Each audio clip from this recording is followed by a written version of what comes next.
anak-anak, salam berjumpa, salam sehat, salam sukacita. Kita berjumpa lagi hari ini dalam mata pelajaran pendidikan agama Kristen. Pak Guru berharap semua dalam keadaan sehat, dalam keadaan siap untuk belajar. Nah, sebelum kita belajar, mari sama-sama kita berdoa. Kita berdoa. Tuhan Yesus yang baik, sekarang waktunya untuk kami belajar. Kami mohon Tuhan berkati kami, Tuhan beri kami hikmat, beri kami kemampuan dan akal budi, sehingga kami boleh belajar dengan baik. Di dalam nama Tuhan Yesus, Guru yang agung, kami berdoa. Amin.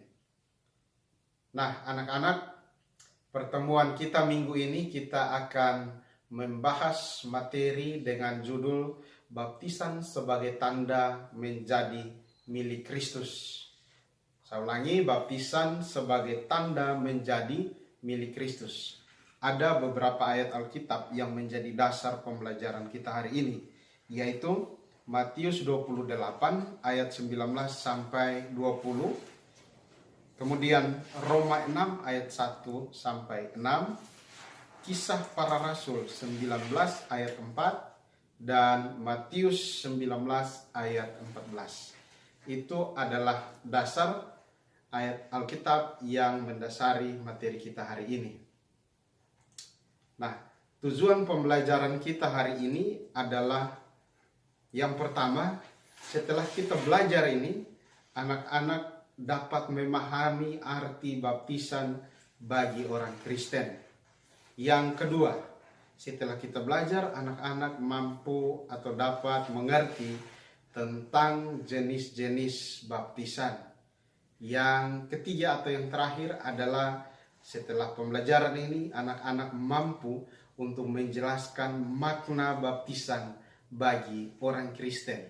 Nah, itu adalah 3 tujuan pembelajaran yang harus kita capai pada hari ini. Nah, anak-anak, sebagai orang Kristen, khususnya Kristen Protestan, kita mengenal atau mengakui yang namanya ada sakramen, yaitu 2 sakramen, sakramen baptisan dan sakramen perjamuan.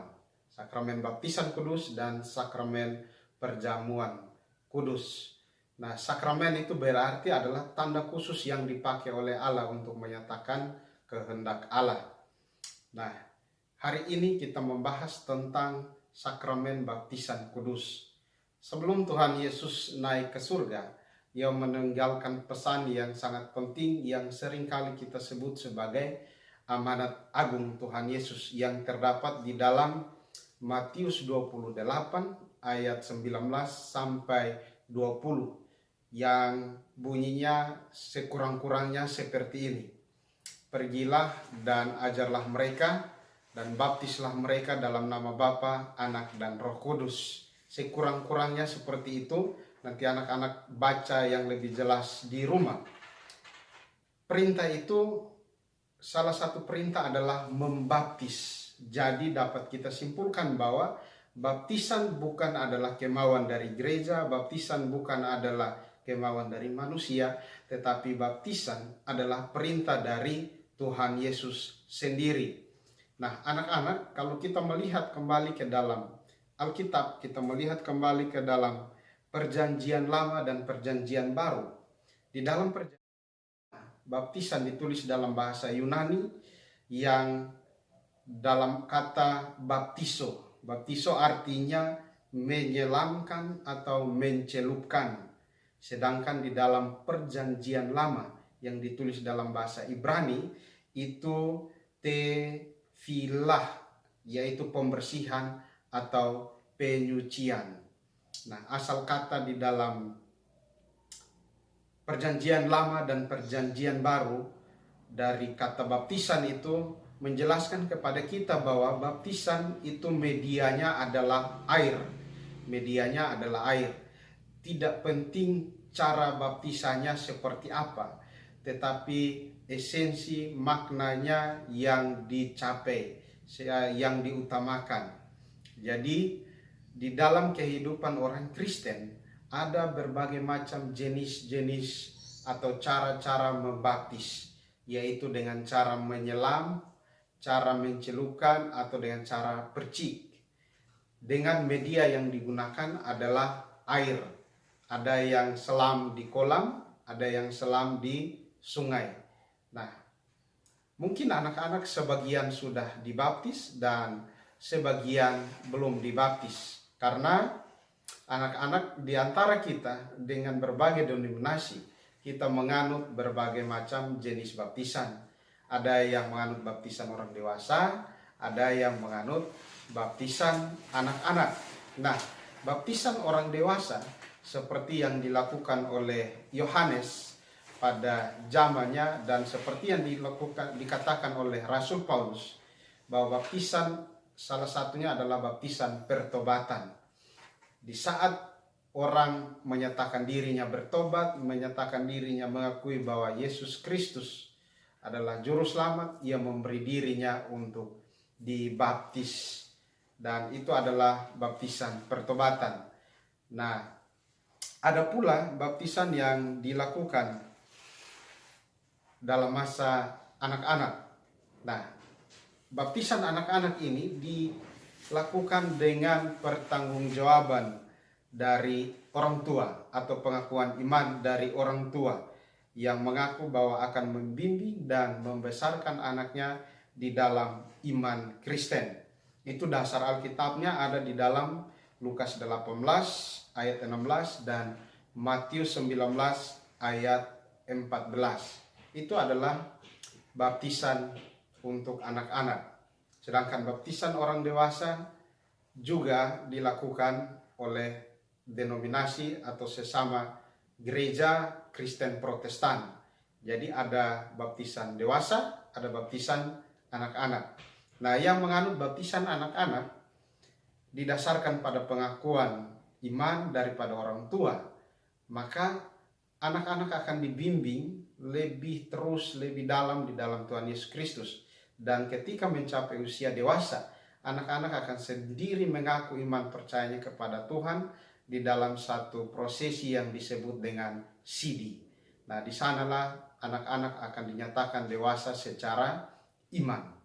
Nah, anak-anak, ketika kita melihat tentang latar belakang baptisan ini dari zaman Perjanjian Lama, maka kita akan menemukan ada satu baptisan yang dilakukan oleh Nabi Elisa terhadap Naaman.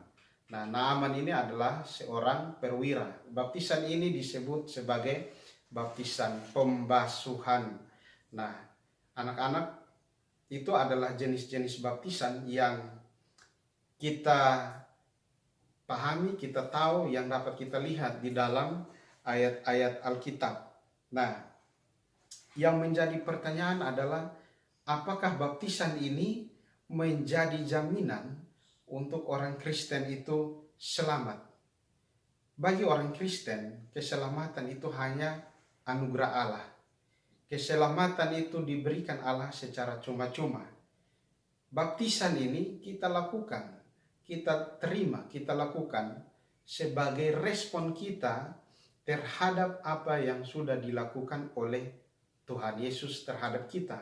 Apa yang sudah dilakukan oleh Allah kepada kita, di mana Allah telah mengampuni kita, menyelamatkan kita, mengorbankan dirinya untuk dipaku di kayu salib. Seperti materi minggu yang lalu kita belajar tentang pengampunan dan penyelamatan.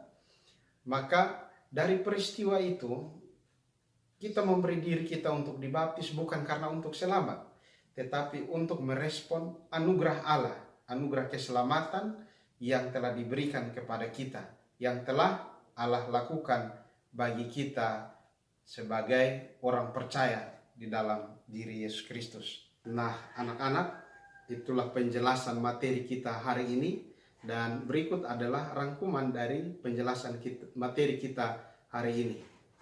Baptisan merupakan salah satu sakramen dalam gereja Protestan yang mengakui dua sakramen, yaitu sakramen perjamuan kudus dan sakramen baptisan kudus. Baptisan kudus merupakan tanda seseorang menjadi bagian dari persekutuan orang percaya yang telah bertobat dan bersedia hidup baru dalam anugerah Yesus Kristus. Semua orang yang telah dibaptis di dalam nama Bapa, Putra, dan Roh Kudus adalah orang-orang yang telah menjadi bagian atau anggota persekutuan orang percaya. Jika seseorang dibaptis pada masa kanak-kanak, dia dibaptis berdasarkan pengakuan dan iman orang tua. Itulah rangkuman materi kita hari ini anak-anak, dan pelajaran kita hari ini sampai di sini. Kita akan tutup dengan doa. Mari kita berdoa. Bapa di sorga, terima kasih untuk hari ini yang Tuhan beri buat kami untuk belajar. Biarlah materi yang kami pelajari hari ini boleh dapat berguna bagi kami semua, terkhususnya anak-anak ya Bapa. Di dalam nama Tuhan Yesus, Guru yang agung, kami berdoa. Amin. Anak-anak, sampai jumpa minggu depan. Shalom.